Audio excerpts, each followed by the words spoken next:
ತುಲಾ ರಾಶಿಯವರೇ, ಲೋಕಕ್ಕೆ ನ್ಯಾಯದ ತಕ್ಕಡಿಯಾಗಿರುವ ನಿಮಗೆ ಪ್ರಸ್ತುತ ನಿಮ್ಮ ಸ್ವಂತ ಬದುಕೇ ಒಂದು ದೊಡ್ಡ ಅನ್ಯಾಯದಂತೆ ಭಾಸವಾಗುತ್ತಿದೆಯೇ? ಎಲ್ಲವನ್ನೂ ಸಮತೋಲನ ಮಾಡಲು ಹೋಗಿ ಇಂದು ನಿಮ್ಮ ಮಾನಸಿಕ ಸ್ಥಿತಿಯೇ ಹಳಿ ತಪ್ಪಿದಂತಾಗಿರುವುದು ಕಟು ವಾಸ್ತವ.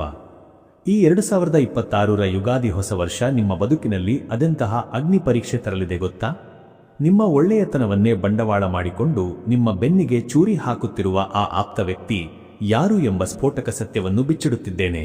ಈ ರಹಸ್ಯದ ಆಳವನ್ನು ತಿಳಿಯುವ ಮುನ್ನ ವಿಡಿಯೋಗೆ ಒಂದು ಲೈಕ್ ನೀಡಿ ಮತ್ತು ಕಮೆಂಟ್ ಬಾಕ್ಸ್ನಲ್ಲಿ ಓಂ ನಮಃ ಶಿವಾಯ ಎಂದು ಬರೆಯಿರಿ. ಸದ್ಯ ನಿಮ್ಮ ಪರಿಸ್ಥಿತಿ ಅಕ್ಷರಶಃ ಒಂದು ಸುಳಿಯಲ್ಲಿದೆ.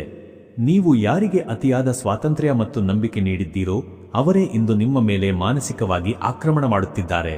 ನನ್ನ ತ್ಯಾಗಕ್ಕೆ ಬೆಲೆಯೇ ಇಲ್ಲವೇ ಎನ್ನುವ ಪ್ರಶ್ನೆ ನಿಮ್ಮ ನಿದ್ದೆಗೆಡಿಸುತ್ತಿದೆ.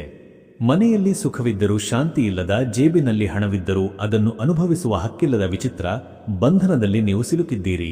ಅಚ್ಚರಿಯ ವಿಷಯವೆಂದರೆ, ನಿಮ್ಮ ಆಸ್ತಿ ಅಥವಾ ಉಳಿತಾಯದ ಮೇಲೆ ಕಣ್ಣಿಟ್ಟಿರುವ ಹತ್ತಿರದ ಸಂಬಂಧಿಯೊಬ್ಬರು ನಿಮ್ಮ ವಿರುದ್ಧವೇ ಸಂಚು ರೂಪಿಸುತ್ತಿರುವುದು ಈ ಯುಗಾದಿಯ ನಂತರ ಜಗಜ್ಜಾಹೀರಾಗಲಿದೆ. ನಿಮ್ಮ ಮೃದು ಸ್ವಭಾವವೇ ಶತ್ರುಗಳಿಗೆ ಆಹಾರವಾಗುತ್ತಿದೆ. ಈ ಎಲ್ಲಾ ಷಡ್ಯಂತ್ರಗಳಿಂದ ಮುಕ್ತಿ ಪಡೆದು ನಿಮ್ಮ ಶಕ್ತಿಯನ್ನು ಮರಳಿ ಪಡೆಯಲು ಒಂದು ವಿಭಿನ್ನ ಪರಿಹಾರ ಇಲ್ಲಿದೆ ನೋಡಿ. ಈ ಯುಗಾದಿಯ ದಿನ ಒಂದು ಬಿಳಿ ಬಟ್ಟೆಯಲ್ಲಿ ಸ್ವಲ್ಪ ಸಕ್ಕರೆ ಮತ್ತು ಬಿಳಿ ಸಾಸಿವೆಯನ್ನು ಕಟ್ಟಿ ನಿಮ್ಮ ಮನೆಯ ಮುಖ್ಯ ದ್ವಾರದ ಒಳಭಾಗದಲ್ಲಿ ತೂಗು ಹಾಕಿ. ಇದು ನಿಮ್ಮ ಮನೆಯೊಳಗೆ ಪ್ರವೇಶಿಸುವ ನಕಾರಾತ್ಮಕ ದೃಷ್ಟಿಯನ್ನು ತಡೆದು ನಿಮಗೆ ಮತ್ತೆ ಜಯ ತಂದುಕೊಡಲಿದೆ. ಹೆಚ್ಚಿನ ಮಾಹಿತಿಗಾಗಿ ಈ ಮೇಲಿನ ನಂಬರ್ಗೆ ಕರೆ ಮಾಡಿ.